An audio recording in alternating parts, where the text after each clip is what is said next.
go, let it go. Can't hold it back anymore. Let it go, let it go. Turn away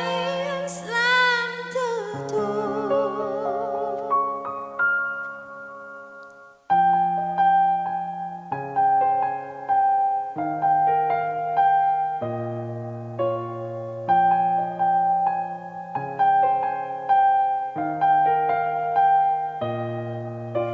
The snow grows wide on the mountain tonight, not a footprint to be seen. A kingdom of isolation, and it looks like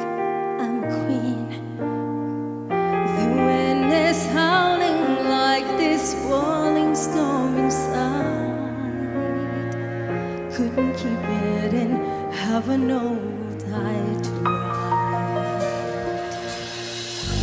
It's time to see what I can do to test the limits and break through. No right, no wrong, no rules for me. I'm free. Let it go, let it go. I'm one with the wind and sky. Let it go, let it go. You never see me cry. Here I stand, and here I stay. Let the storm rain shine.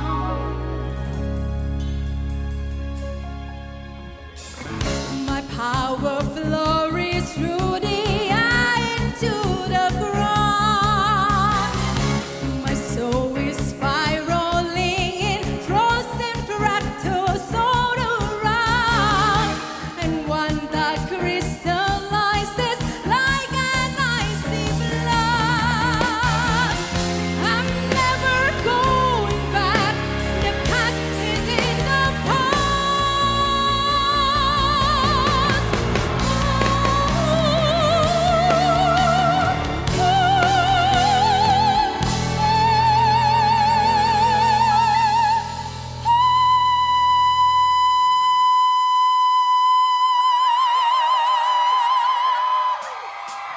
Let it go, let it go. I'll be back like a break of dawn. Let it go, let it go.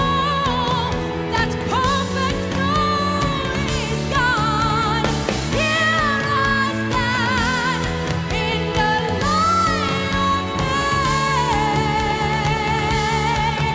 Let the storm rain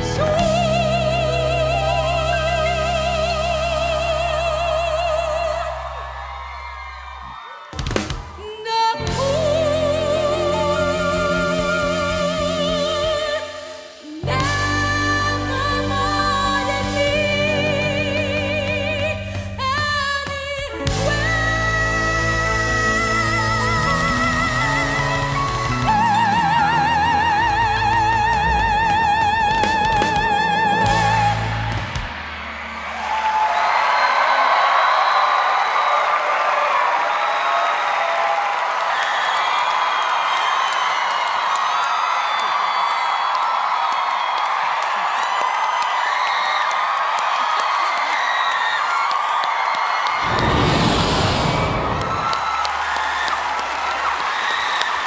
โอ้ย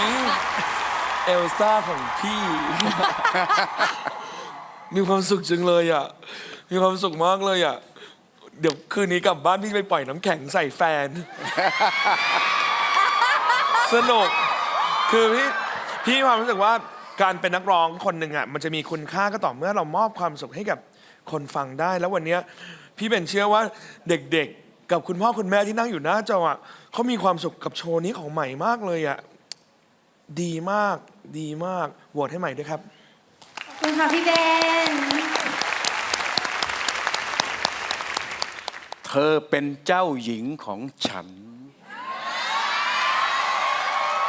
เป็นความภูมิใจของฉัน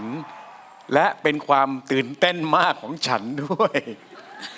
โอ้ยสุดยอด ไม่รู้จะสรรหาคำอะไร เธอเปลี่ยน เธอเปลี่ยนมาจากรอบแรกมาเป็นถึงวันนี้ได้เพียงนี้เชียวหรือนี่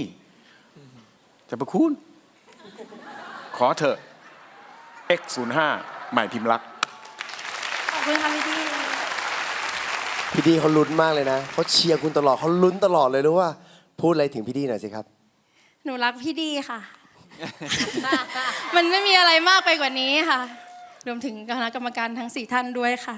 ขอบพระคุณมากค่ะที่ให้โอกาสหนูค่ะขอบคุณค่ะใหม่ครับเชื่อว่าประชาชนที่ดูอยู่นะครับเขาเชียร์ใหม่อยู่ทั้งประเทศแน่นอนแล้วเชียร์มากขึ้นทุกสัปดาห์เลยนะฮะพูดอะไรถึงเขาหน่อยครับเรียกคะแนนหน่อยค่ะดิสนีย์คือแรงบันดาลใจของใหม่ค่ะ